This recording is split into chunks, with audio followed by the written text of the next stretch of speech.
Miq, jemi në shesh me Shpend Gashin. Përshëndetje. Nuk e ndajmë bukës vjetër. Përshëndetje, nuk e ndajmë bukës vjetër, por juve duhet na mirë kuptoni që të bëjmë një shpërndarje tash, ja kupton. Patjetër, bëjmë një shpërndarje shpejt e shpejt. Shpend, të shoh që je aktiv çdo ditë aktiv. Patjetër, ke qenë je do jesh me sa shoh se e ke jetën para. Sheshi është vazhdon. Ditët kalojnë, ajo që s'ishte menduar po ndodh. Mesazhet, ajo lufta virale mes njerëzve në shesh dhe kryeministrit në Dhërmi vazhdon. Sigurisht që shtatori pritet që të jetë më i freskët, njerëzit të kthehen. Absolutisht. Jenë këtu në shesh edhe të vazhdojnë atë ndërgjegjën qytetare që duhet jetë dhe duhet jetë forcë e madhe, apo jo, për të qenë edhe jo vetëm për të qenë konsistent në atë që kërkoj. Jemi më të frikshëm se numrat, shikoja. Numrat jo gjithmonë thon diçka, po asnjëherë nuk ngelen diçka pa thonë, kupton? Po patjetër, por nuk numrat janë faktor. Janë relevant. Janë faktor dhe jo në shumtën e rasteve decisiv, por që ndikojnë në rezultat. Pse ndikojnë në rezultat? Ndikojnë në rezultat pjesëmarrja këtu, sepse nuk mund t'i japim dot argument qeveriut apo gjithë establishmentit PD-s, PS-s, këtë kujt dush ti, sepse asnjëra kjo protestë i shqetëson gjithë. Ne sa kemi kuptuar. Sepse po prish pazaret e tyre.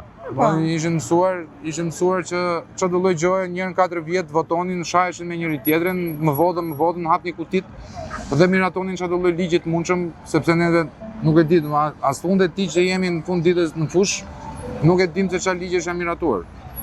Më kupton Shpendit? Aq në mënyrë aq të shëtë. Kjo na heq një argument të qeverisë se to shikoj se këta janë pak, kanë ngelur pak.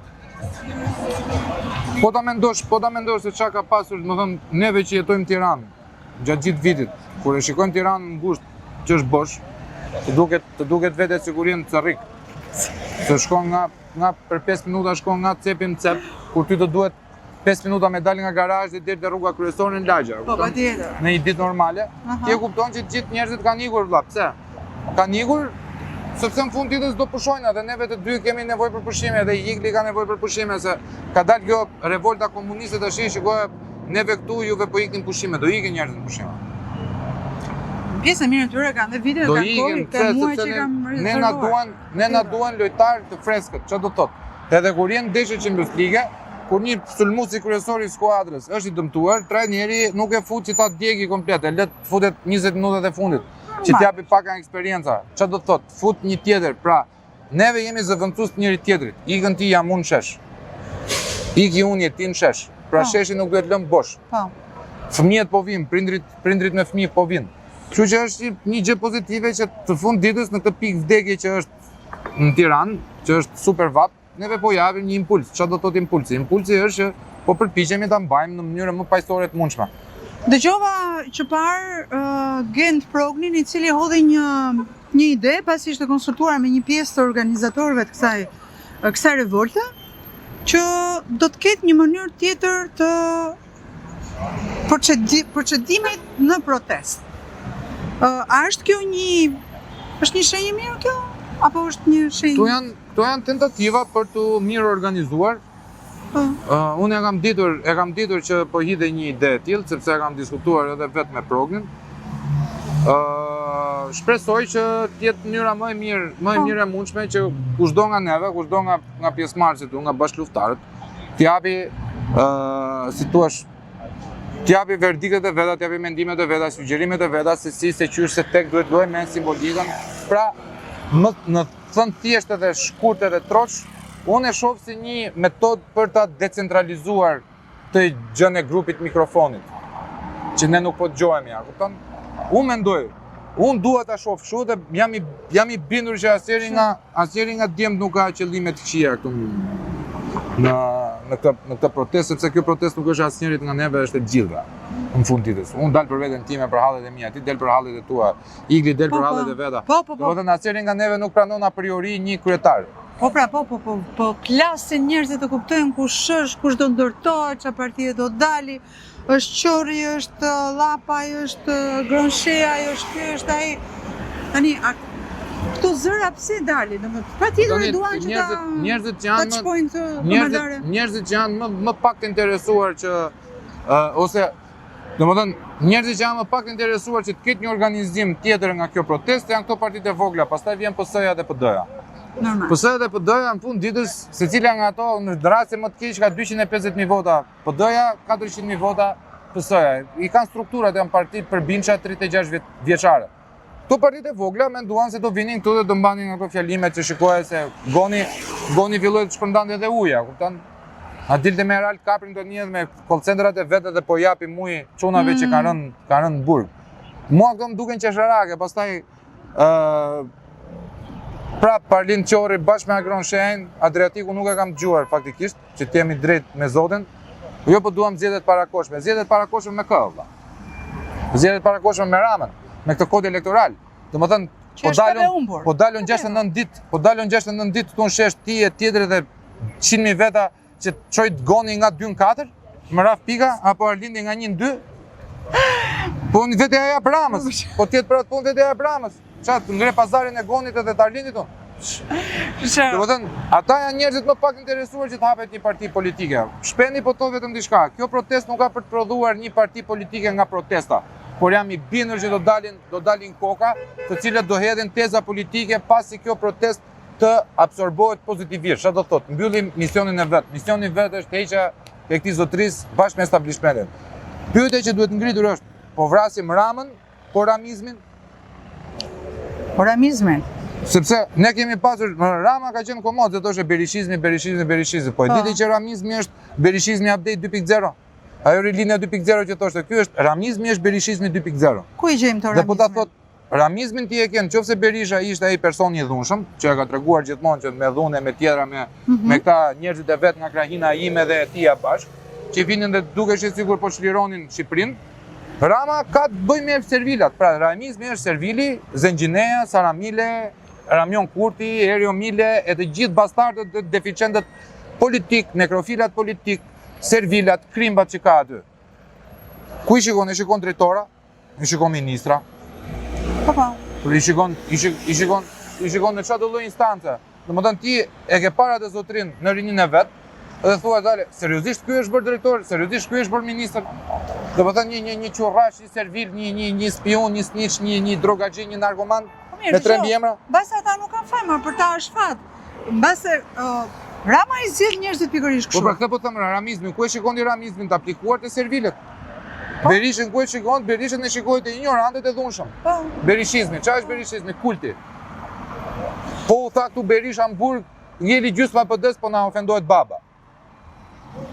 Po nga vaçë tash Berisha 83 vjeç, se than Berisha në burg, u indinjove ti se ta Berisha në burg, po ty dhe po të çanin babën nuk do bëje kaq keq sa po bën për Berisha. Gjithsesi Berisha prap vet personalisht. Edhe pse I ka dëgjuar thirrje të tilla. Berisha është lojtar, shkoj, Berisha është lojtar. Berisha është lojtar, po Berisha ka bërë gabimin e jetës tij pas 75-01-shit, gabimi I jetës tij është ditën e parë që protestës I doli kundër. Sepse është servil I Izraelit, dihet, më thënë, jo vetëm Berisha. Tu ke Agron Shenjë servil, ke Arlin Qorri servil të Izraelit. Pra Arlin Qorri u shqetësohet për fëmijët në Gaza të vrarë, po këtu thot Izraeli nuk po blen tokë. Ndërkohë që Izraeli po del me harta. A kupton, domethënë, këtu është I klasë politike, është I klasë politike tretër. Domethënë, po të shikosh lal Burkina Fason kur erdhi Ibrahima Traore, një nga problemet kryesore që kishte Burkina Faso, thënë edhe nga Pan-Afrikani Joshua Mapongo, ishte këta deputetët tanë për të ndërtuar një shkollë vëlla, e çojnë 10 takime në parlament, seanca plenare, sepse 3 janë të Francës, 2 janë të Anglisë, ish vendeve kolonizatore. Dhe neve jemi koloni penale, tani më e Izraelit. Çfarë do të thotë kjo? Kemi marrë Gonin X-in Y-in I financon, Goni del mbron pronat e veta në parlament. Plasi mua tani për pronat e tua shoku. Po mos harrojmë që unë mbaj mend, bile e kam bërë dhe kronik këtë në televizionin ku punoja shpen.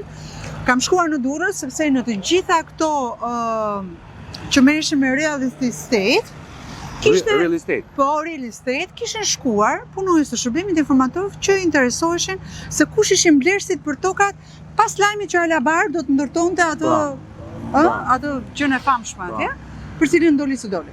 Dhe i di çfarë kishte ndodhur, që pjesa më e madhe e personave që kishin bler shtëpi apo subjekte të tjera të vogla apo dhe toka, po biznese kryesisht të vogla, ishin rusë dhe ukrainas.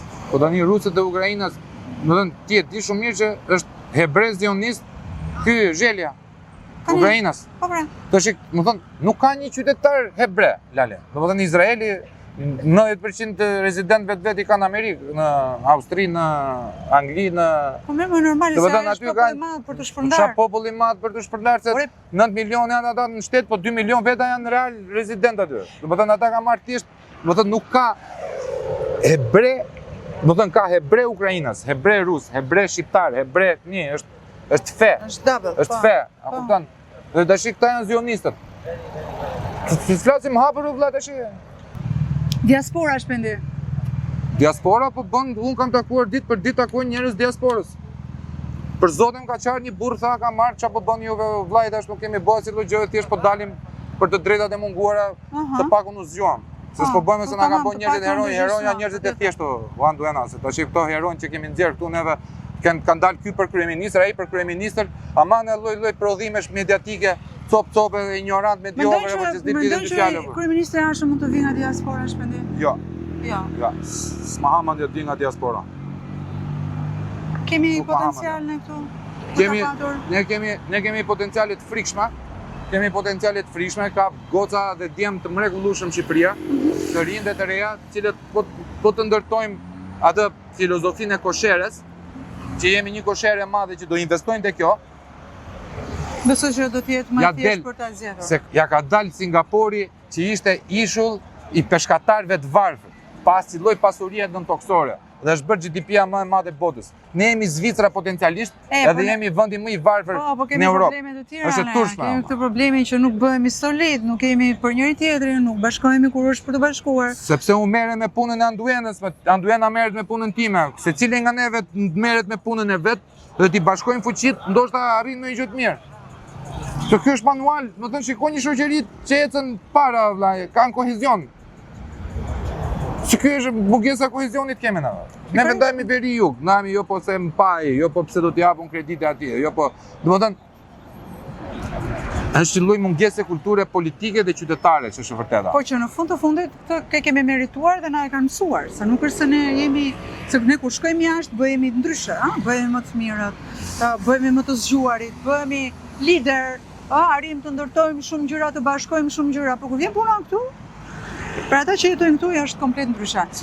Sepse neve jemi të udhëhequr dhe jemi siç na do armiku.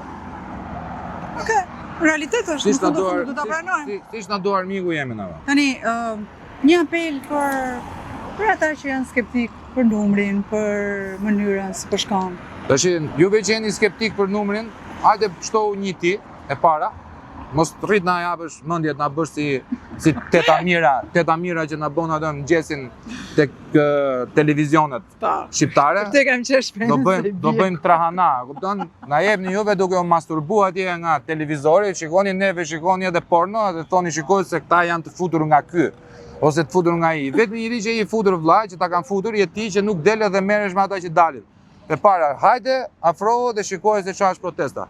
E dyta, neve jemi duke luftuar. Lufta ka pik vdekje, ka pik fitimi, ka një betejë të humbur, ka një betejë të fituar, ka të gjitha. Po kjo është lufta trojes, e kam thënë do më zej goja lesh duke thënë që kjo është lufta trojes. Kështu që të dashur Kali ishte ligji 21/2024, ja prishëm Kalin mretit, se vajten në Parlamentin Evropian, po kur ka idiota që e proklamojnë gjëra që nuk i din, normale do marri turma ligji. Thua ti se ai ligji varet tër Shqipëria.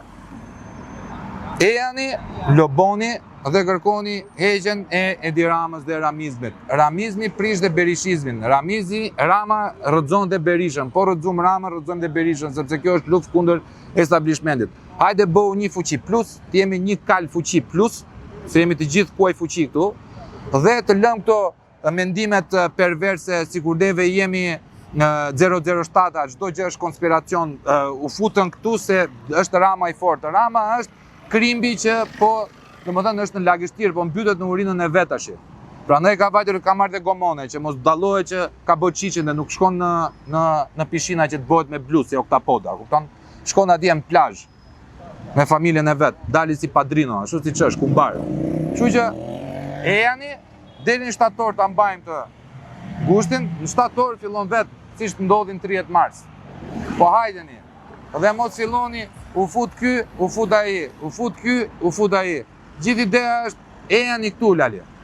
Ejani këtu, të gjithë. Nuk ka ndodhur ndonjëherë juve 36 vjet duke menduar 300.000 lekë punës dhe thua për ne për 66 ditë u lodhëm neve se rrëzuam Ramën. Po mos ishte kjo protesti as nuk do ta çojnë nëpër mend që Rama mund të rrëzoje. Kështu që mbyllë halen dhe hajde në protest. Okej. Do shihemi nesër ditën tjetër. Faleminderit. Zoti Avari, gjithmonë je shuar për fjalën tënde të drejtë për drejtë, prerë dhe si një punonjës policie, sigurisht që e ke edhe për fort zakoni ta bësh këtë gjë. Sot në pam një deklaratë të kryeministrit i cili deri diku shpjegoi se çfarë ishte besa, duke u mbështetur në 4 pika që lidhen pikërisht me fjalën besa. Edhe deri diku është një farë justifikimi që Rama e bën shpesh kur gjendet në momente të vështira. Ai është lojtari i fjalës, por ndërkohë sheshi këtu vazhdon në ditën e 60 e ca. Si e shikon këtë situatë, këtë raport mes njerëzve dhe kryeministrit në veprimtarinë e tij dhe në zhargonin e tij të përditshëm? Po ai di një gjë mirë. Që ky popull e ka shitur votën edhe për një 20.000 lekë të vjetë. Po, patjetër. Edhe për një vend pune, për shumë vend pune. Dhe e di mirë. E di mirë që 60% minimale mund të jetë e majtë. Është trashëgim një varfëri ekstrem. Patjetër. Mungesë e shkollimit. Mund të them zyrtarisht që 60% e familjeve shqiptare janë me 9 klasë shkollë, produkti i diell. Kështu që nuk është punë se luam me fjalën, ai njeh situatën. Mjafton të kujtoj një rast shumë të rëndom, të turpshëm do thoshë, që shkojnë në Dibër dhe ju tha atyre zonjave që burrat tuaj janë qyrik. Dhe sumritasin ato ti thoshte kujt i thuat ti? Po. Se janë zotrit tanë, janë burrat tanë, i kemi diva, kemi fëmijë, kemi në tu familje. Kush je ti maskara burr? Ta ofendonin. Asnjëra të kundërt, ato qeshën. Ai mat pursin. Dhe ato ta janë gjithë animals. E kanë kokë. Ashe si kafshë vërtet? Pas bet fjalë fare. Sepse sjelljet i bën ai me varësitë e tij. Le të kujtoj një moment se është i bukur. Në punët e mia, në ato kohët e vështira, goditje që merja prej tyre, isha i pa punë. Dhe i thash punojmë bashkë. Më tha nuk të duroj të karizmë. Dhe nuk rinë dot bashkë 2 gjera në i tokë pleu. Të ngelemi miq. I thash miq si jemi se miq ndihmojnë në nevojë. Si ishte punë karizme këtu. Karizma unë e kam personale. Çdo kundërshtim fjalë. Sigurisht, se s'murdhon edhe dot që shkruaj ligjit të shtetit. Dhe kur thot ai bes, nëse ka këtu njerëz që s'kam bes është ai. Po, në fakt ai e zbërtheu fjalën, tha besim, empati, shërbim, angazhim. Është mashtruesi i kalibrit ndërkombëtar, nuk ka shok të dytë, sigurisht ku gjen. Por këtë radhë, ai bën sikur s'ndodh asnjë. Po mund të them që është në ato situata të rënda, njësoj si një i dënuar me vdekje në Amerikë që pret karrigen elektrike dhe sa herë kalon ai roja oficeri para birutës së tij, ai thot më morën. Dhe ky është në të ankth të madh. Nuk flet dot gjumë natën, se u bën 2 muaj dhe kjo s'ka shans të ndaloj. Nuk diskutohet fare, derisa të zot. Pastaj shoh reagim në botë shtetëror, heshtje. Nuk e mbështet tjerë. Luan me kartra me ato që bëri që ndodhi me ato Emmanuel Macron, situata të cilat nuk e ndihmojnë. Në fundit është populli vet ai që ja ka dhënë mundësinë, ai abuzoi, gënjeu, si thua, i shtypi mbi këtë popull, me interesat e tij. Dhe sot bën një lloj kashilloku, minimalisht duhet bënë një burr, edhe gjendën këto situata, okay, njerëzit gabojnë, kanë ndodhur në vende të tjera, të paktën të mbyllë atje në Surrel, dhe të shkosh atje të shtrihesh në atë skafin atje të detë njën. E di ku pushon ai? Se gjenetike kjo, dhe tu ta dini opinionin. Nën e tij kishte xhaxha spirokolekën. Po. Dhe ajo viti ishte spirokolekës. Dhe ky shkon në gen. Pra pushon në blokun në blokun të komunistëve. Të gjakut ti. Patjetër. Se me zëm Berisha s'kishte në një gjë nga trashëgimia e tij nga Tropoja, kurse ky ka direkte. Nën e tij, Spiro Kolek, në antar byrës politike që ka qenë i fuqishëm byrë me Enver Hoxhën, ky pushon te vila e tij. E Dajos, që kanë nxjerrë edhe një kartolin këta, Daj Spiro, gëzuar vitin e ri, diku ishte i vogël. Është i pafajshëm për këtë gjë, por është në gen. Dhe në gen trashëgon dhe sjelljet e tij, që është një diktator, ai autokrat e shpak. Mendoj që ndërgjegjësimi i qytetarëve është më fort se egoizmi edhe le të themi deri diku është treguar din që ka arbut, me thënë drejtën. Në përcaktimet që i bën njerëzve këtu, duke konsideruar jo vetëm terrorist, por duke konsideruar Korba, Jena. Ai nuk është arbut nuk ajo, është një lloj si të them, është delirant i nivelit lartë. Duket sikur s'ka lidhje me realitetin, në fakt. Absolutisht, po shkëputur sepse mjafton fakti që ai ndërton me miliona një kopsht Edeni aty, kthehet miliona vjet pas, tregon që ai s'ka lidhje fare me realitetin, me problemet e popullit, e njerëzve. Jeton ndërkohë, nëse është e vërtet historia e verës, që një gllënj verë që merr ai në gojë, kushton sa 2 fish i celularit të djaloshit nga Vlora, kur i tha që me çfarë ke bler celularin. Kështu që në këto kushte, jo vetëm kjo është një brutalitet, një sjellje e turpshme, e rëndomtë, qofse ne nuk jemi pjesë e 800.000 që thot ai, sepse ai di shumë mirë që ato janë vota të gjitha dhe janë vjedhur, janë të shkuar njerëz për këtë punë, dakor? Shtetet Bashkuara të Amerikës kanë të shkuar njerëz për votat e vjedhura, në Durrës sidomos. Jep dhe certifikata në një mënyrë për të mbyllur gojën, për mos folur, sepse ata si kanë për vetë, kanë patur një orientim e saj. Edhe kjo është edhe më e shumtuar, se kjo është edhe e dukshme, ne e dim shumë mirë që një pjesë e mirë ambasadorëve në Shqipëri janë deri diku të varur nga kryeministri, edhe për shkak të favoreve që u krijohen, jo me vila, jo me makina, jo me restorante, jo me shërbime, jo me rinovim të kontratës për... Po, i ka korruptuar një familje. Po, deri diku i ka marrë, i ka të vetët. Megjithatë, unë desha një të di nga ty, duke u futur pak edhe tek fusha që ti e një mirë, që është siguria. Kaloi më në fund në Senatin Amerikan ajo se çfarë do të ndodh me krahun e diplomacisë në ambasadën amerikane në Tiranë. Mendoj që, okay, unë kam lexuar pak dhe jam informuar që ai nuk vjen vetëm për Shqipërinë, vjen edhe për rajonin. Dihet që rajoni është një valvull që akoma zjen edhe mund të kthehet edhe në një për interesa, mund të kthehet edhe në një situatë jo të pëlqyeshme për Shqipërinë. E shef se ambasadori do të vendosë pikëmbi. Pa diskutim. Amerika gjithmonë ka qenë me ne, a? Shikoni, ka qenë gjithmonë në krahas. Pa diskutim. Tani të zgjerosh një histori, intervista jonë nuk mbaron shkon larg. Mjafton që njëri prej tyre që është Berisha, nga fillimi deri në fund, nuk pati asnjëherë marrëdhënie me Amerikën, me ambasadorët e Shtetit Bashkuar të Amerikës. Komunistët kanë genat, por e di që nga Amerika ju vjen vdekja. Enver Hoxha thoshte që imperializmi amerikan edhe një dhëm i vogël ti ngelet në gojë, ngelet i rrezikshëm. Tani, ardhi këtij ambasadori, e kaluar e tij është shumë, si thua, do thosha e fuqishme dhe i ka qenë niveli i lartë i drejtimit të forcave të armatosur amerikane.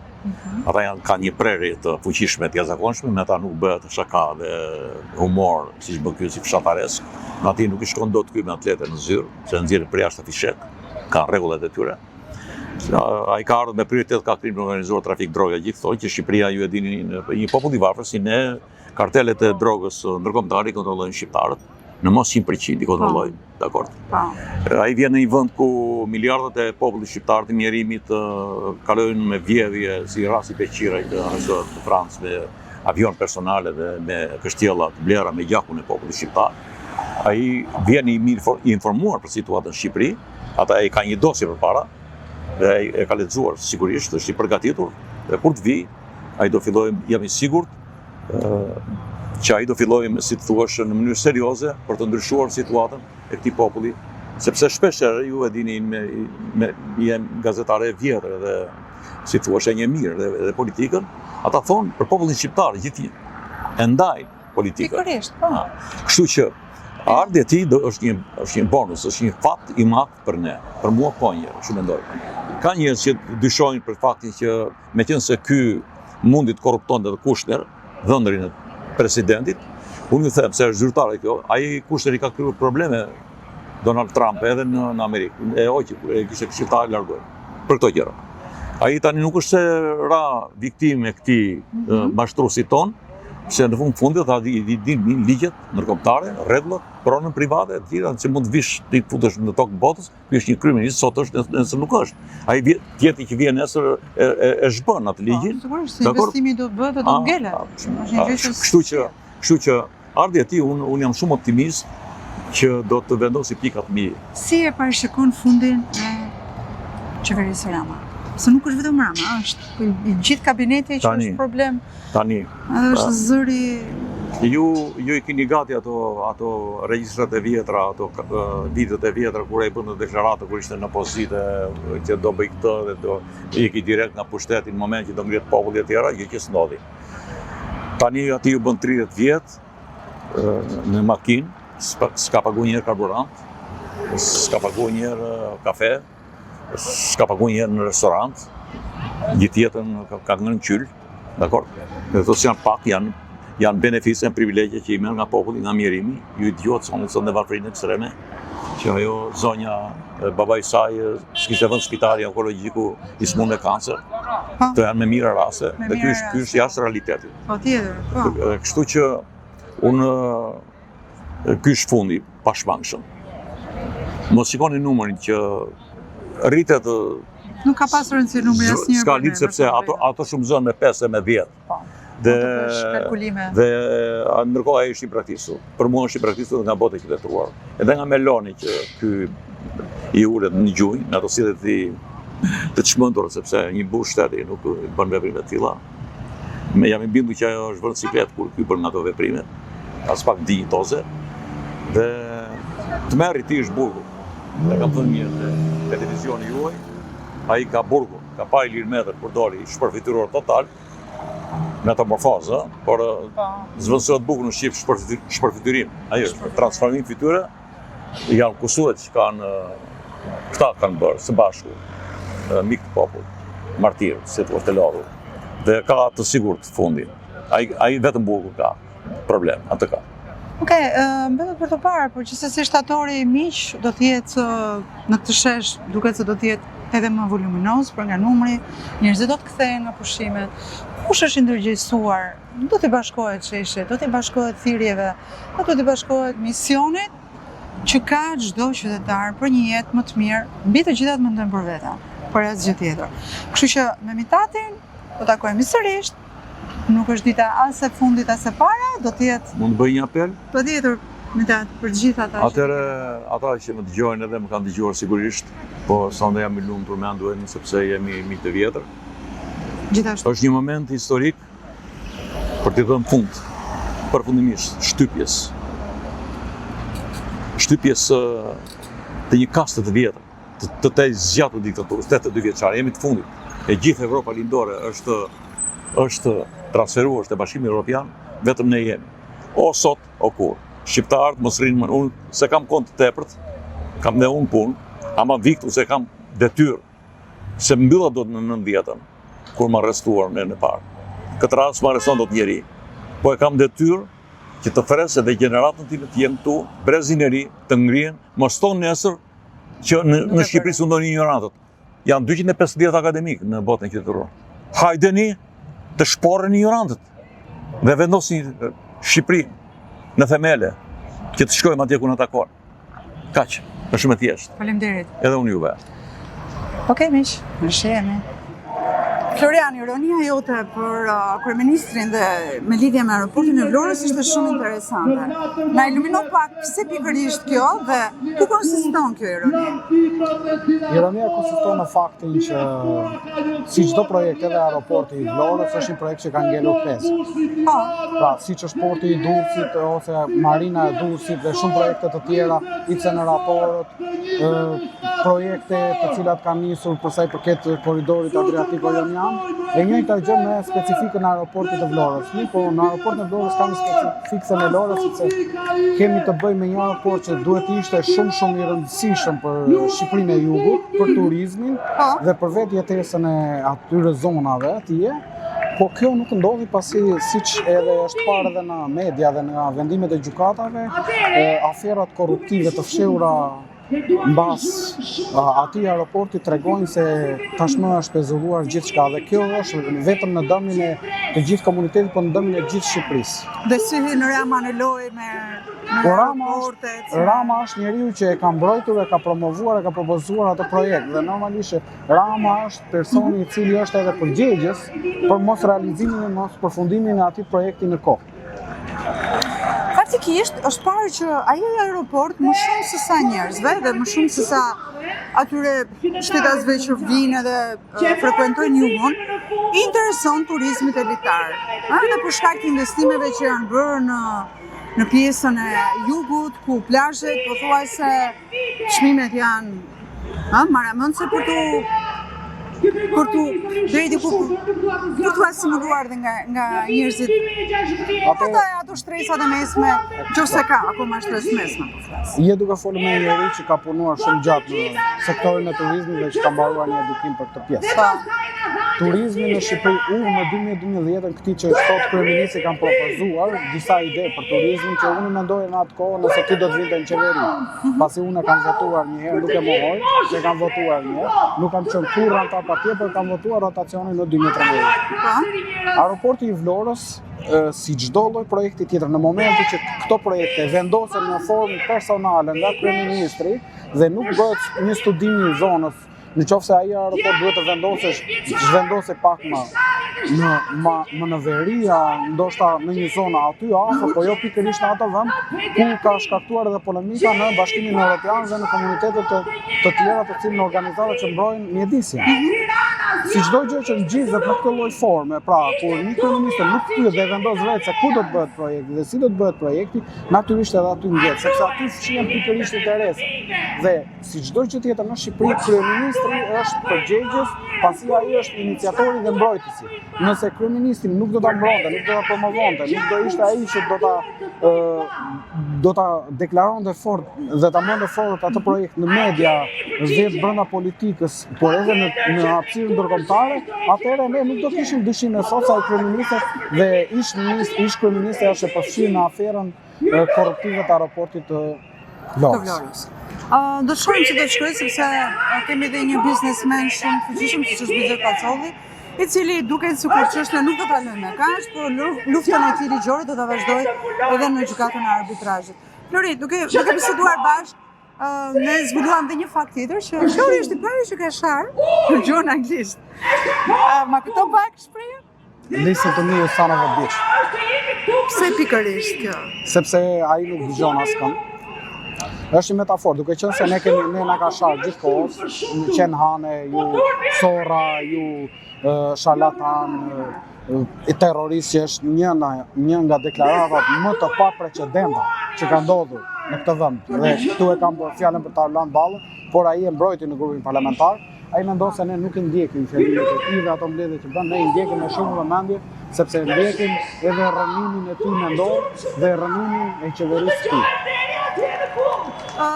Okej, sigurisht që ka shumë interes për njerëzit që nuk e njohin dhe mungojnë këtu në shesh prej ditësh dhe pyesin çfarë po ndodh në protestën, a do të vazhdoj protesta. Ju bën përshtypje numri i pakut, por nuk ju bën përshtypje ato që thuhen aty.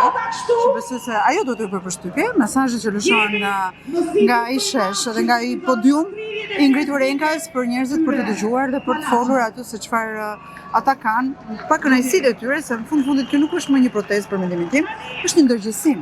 Absolutisht. Që njerëzit dalin dhe flasin çdo ditë për të bindur njëri tjetrin sepse ky njeri është i paduri për të qeverisur. Si mendon se do të shkojë protesta? Për ata që janë skeptike dhe për ata që kanë pikpyetje Flori në lidhje me këtë gjë. Shumë njerëz këtu edhe në diskutimin me tona që ne kemi një tjetër shpesh thuhet që kjo ishte një forcë e madhe e Zotit në momentin e duhur për mos të lejuar rënimin e mëtejshëm të shoqërisë. Në fjalimin tim në protestë se unë fola për një situata të premtimeve të cilat nuk janë realizuar kurrë, si çdo gjë tjetër në këtë vend, pra unë në aspektin e infrastrukturës ose ndërtimit të këtij vendi, por nëse futem tek gjendja sociale e vendit, jemi akoma shumë herë më keq. Pra kemi një sistem i cili që në vitin 1991, pavarësisht premtimeve se Shqipëria do të ishte një shembull evropian, se ne donim Europën, duhet të kishim arsimin, shëndetësinë, të gjitha infrastrukturën duhet të kishim si Europa. Ne nuk kemi asnjë projekt të realizuar nga fillimi deri në fund sipas standardeve të Bashkimit Evropian. Kjo është një. Protesta bashkoi pikërisht këtë fryrje të madhe mashtrimesh në të gjitha anët politike, duke i shkarkuar pikërisht në një shesh, duke thënë mjaftna, ne jemi këtu, ne vendosim dhe ne duhet të pyetemi për jetën tonë. Nuk mundet kurse si që shteti të drejtohet në formë të personalizuar. Kjo gjë duhet marrë fund, kjo nuk ndodh askund. Kështu nuk shkojmë në Europë. Në fund të ditës, ne si shqiptarë kemi qenë gjithmonë të civilizuar, gjithmonë kemi përqafuar lirinë. Edhe vetë na emër na i lirët e kemi përardhjen, edhe ata i quajtën veten të lirë, sepse ata zgjodhen të ishin të lirë në një moment kur bota kaloi në një epokë të re. Kështu që kjo është protesta, është një shpirt shumë i bukur i këtij populli, i cili pavarësisht mundësive të prezencës së njerëzve, po nëse ne marrim protestën e madhe, e cila u bë dy protesta të mëdha, një ndër protestat më të mëdha, sipas mediave ndërkombëtare, thuaj se kishte mbi 400.000 njerëz. Atëherë, për çdo person që është këtu në protestë, janë 4 veta, minimalisht një statistike pa thënë nga politika, po që është një statistike vërtet, janë 4 veta që nuk kanë ardhur dhe janë familjet e tyre. Është si për shembull në rastin tim, që unë kam pasur 4 veta, po themi kanë qenë shumë më shumë, por po themi 4. Kështu që nëse marrim këto 400.000 në shesh dhe 1.200.000 në shtëpi, atëherë kjo bën edhe ato numrat e mëdhenj të një populli i cili ka reaguar. Po, në këtë matematike. E ndoqë sot kryeministrin për spellimin, le të themi, të fjalës besa? Keni koment, keni një ironi? Po, është një sipërmarrje e madhe që një kryeministër i pa besë të marrë përsipër të shpjegojë besën. Besa është thënë ndër shekuj. Shpesh ky kryeministër, duke qenë oksidental në natyrën e vet, ai shpesh do që të jetë ai pari të thotë ai gjërat përpara dhe ne duhet i marrim thjesht si të besueshme dhe mund mos të argumentojmë fare sepse ai gjithmonë ka të drejtë. Kjo është një çmenduri. Ky kryeministër i cili e ka humbur fillin fare që është përgjegjësi për gjithçka, merr pjesë të shpjegojë dhe fjalën besë, e cila është thënë shekuj më parë që prej gjenezës së këtij vendi. Në fakt, sipas bërthimit që kryeministri i bëri sot, pikërisht asaj që ai e quajti besa, që duk sikur bodhe një, le të themi një gjë të ëmbël për ju në shesh këtu, ishte besimi, empati, ishte shërbim dhe angazhim. Po. Pra që janë fjalët që formojnë fjalën besa. Nëse bëjmë shtylla e katërt për një mandat të katërt, thot kryeministri. Natyrisht me sistemin të korruptuar, kriminal, që ai ka ngritur, ne e dim, ne jetojmë në Shqipëri, Shqipëria është një vend i vogël, gjithçka merret vesh. Kryeministri harron që edhe vetë brenda kryeministrisë ne kemi njerëz, miq, shok të afër që punojnë aty. Ne dim gjithçka, edhe brenda qeverisë, edhe afër deputetëve, dhe kjo është një lloj mënyre, një fantazi që ai e hedh, siç ka hedhur shashkat gjithmonë në këtë vend. Por unë dua të kujtoj një diçka, meqense jemi te besa. Në fjalimin e mëparshëm, që është një interes edhe për njerëzit që na ndjekin, në fjalimin e mëparshëm, jo të ditës sotme, para 3-4 ditësh, me lejen e njerëzve, unë i kërkova lejen njerëzve gjatë fjalimit tim për t'i dhënë besën kryeministrit. Dhe i thash se po, i dashur kryeministër, ne ta japim besën se ti nuk do kesh kur shanse të flasësh para njerëzve të lirë, maksimumi servila e ke rreth vetes dhe interesaxhi, ta japim besën, të vish të flasësh në shesh, të nënshkruash dorëheqjen dhe të garantojmë duartrokitje deri te burgu 313 pa ndërprerje. Faleminderit.